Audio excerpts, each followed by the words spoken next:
Jai Ma, Satnam, everybody. Okay, so this is another lunar Jupiter conjunction this evening. And you know what we say, when the moon and Jupiter are conjunct, wealth is inevitable. Hopefully that becomes something that just is like part of your general wisdom about life on earth. So you can remember, like, I'm not looking at the weather today. I'm not looking for if it's going to be 70 degrees or raining. I'm going to know when Jupiter and the moon will be conjunct so I can do certain practices. That's literally like such a boss way to live. So this is going to be a money reading. I was checking into the energies to see who we're talking to today, and we got a lot of waiting. It's a lot of waiting happening. It's a lot of waiting for it to come in. Ships are coming in, praying and waiting. And then that damn 5 of Pentacles, 5 of Coins, just like, got your hands out begging, waiting. That sense of lack, that sense of something big is coming in, but where is it? I feel like our collective is always like that. Always like, where the heck is it? It's okay. It's coming today. We had so much success with last month's conjunction. I have gotten like so many crazy messages. Somebody literally made 16K. Last time we did this practice that we're gonna do during the Jupiter lunar conjunction in May. Yeah, one of my clients wrote me and she was like, I literally made 16K 2 days after I did that. So we are never going to miss a Jupiter lunar conjunction, because just because you're spiritual doesn't mean you can't be a billionaire. I want more spiritual billionaires in this world. That's like, so I want these practices to reach y'all conscious, beautiful, starseed, chosen, freaking weird enlightened beings that watch this channel. I want to run a little experiment again.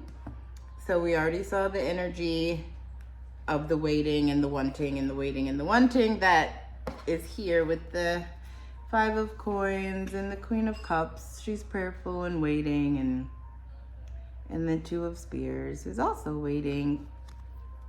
And we're gonna do our Jupiter lunar Kriya for prosperity, and then we're gonna pull some more cards and see how the energy has shifted for you and what's gonna be coming in for you during this conjunction.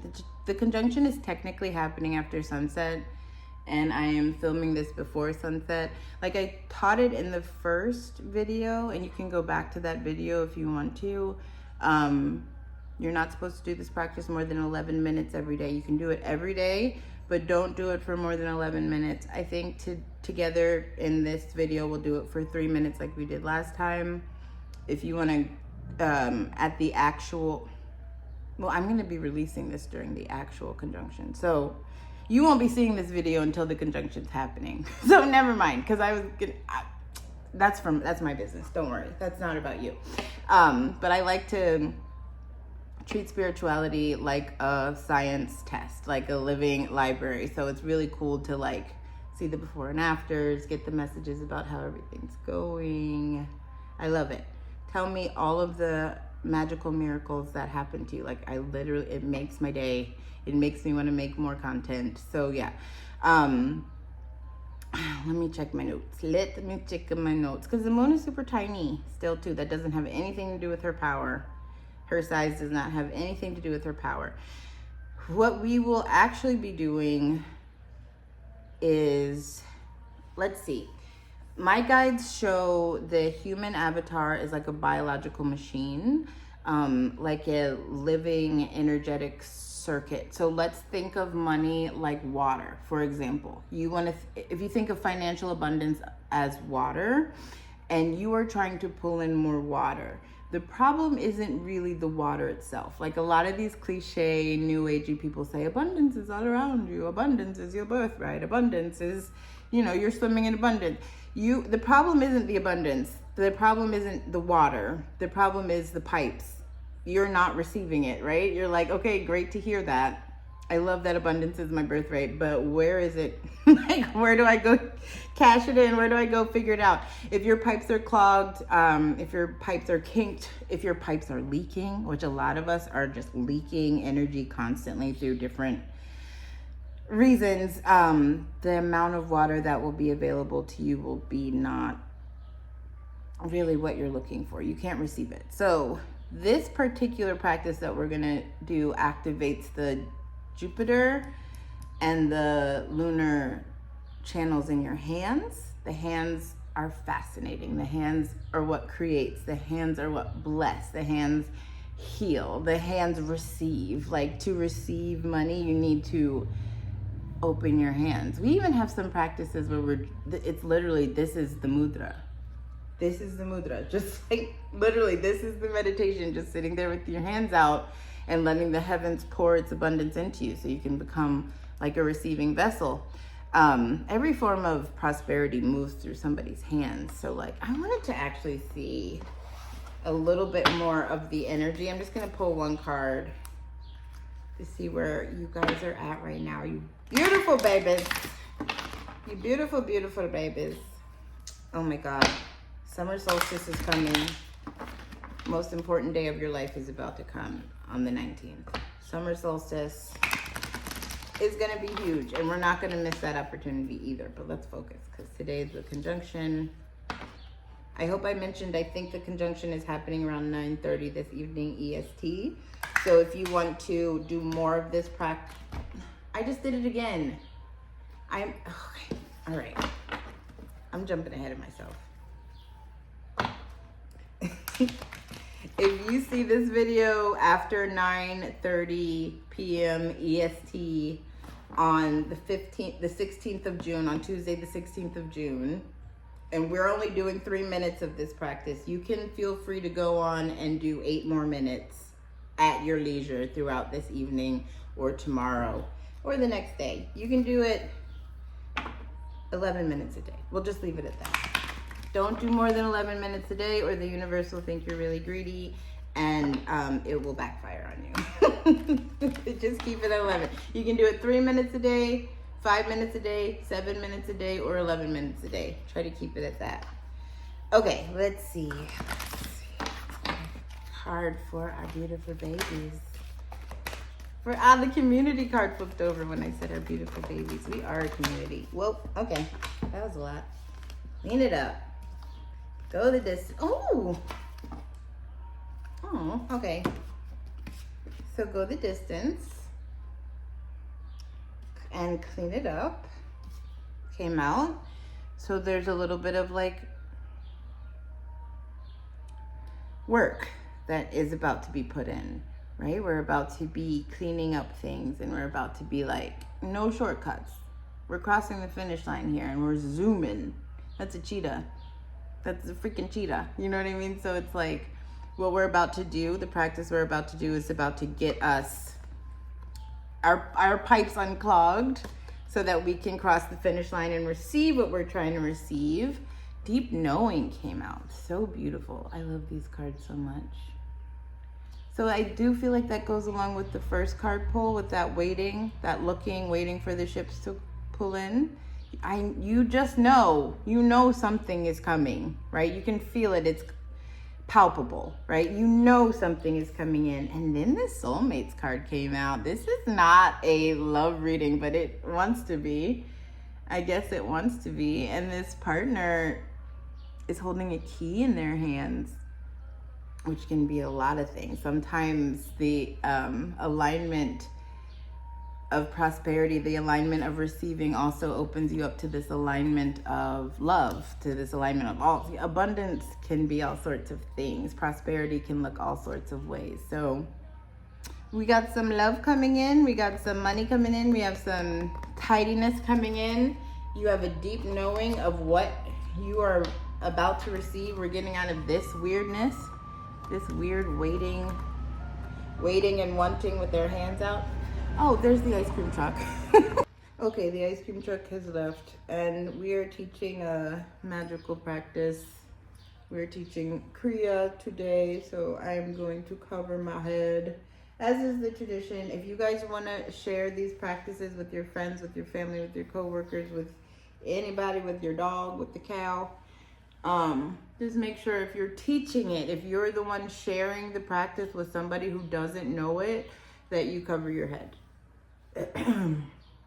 You can wear a hat, you can wear a beanie.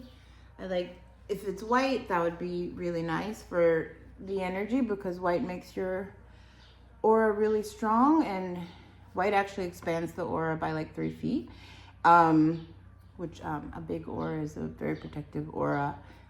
We can go into the colors of auras later, but yeah, even if you don't have anything white, just cover your head with something, okay? All right, so we're gonna tune in. We're gonna do a mantra to tune in, and then we're gonna do a mantra for protection. If you don't know the mantras, that's fine. You just breathe along with your hands in prayer and your eyes closed. If you do know the mantras, then join me. What are you doing, camera? What are you doing now? Okay. Okay, listo? Listas? Rub your hands together. Rub them really fast to make heat. Activate your palm chakras. And then inhale deep. Bring the prayer to the heart, bringing the thumb joints to the sternum. Sit up straight and tall. You should be in easy pose, crisscross applesauce. Exhale. And inhale again. This time I want you to hold the breath in, pull the root lock up, pull up the rectum and sex organs like you're stopping the flow of urination. Beautiful. Exhale. And last time, inhale. Pull everything up. Move that energy up the spine, out of the top of the head, into the heavens. Good. And exhale. And inhale to tune in. Om Namo Gurudeva Namo.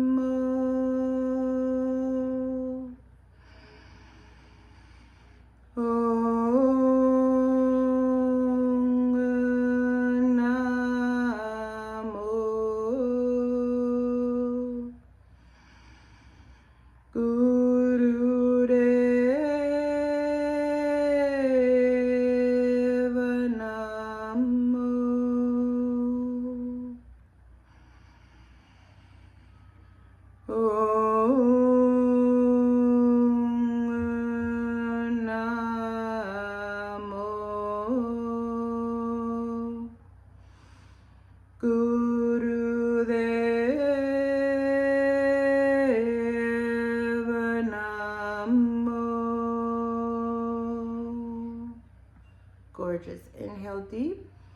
Press the palms together and imagine yourself sitting in the center of a silver ring of light. Hold the breath. Now exhale, but hold the visual.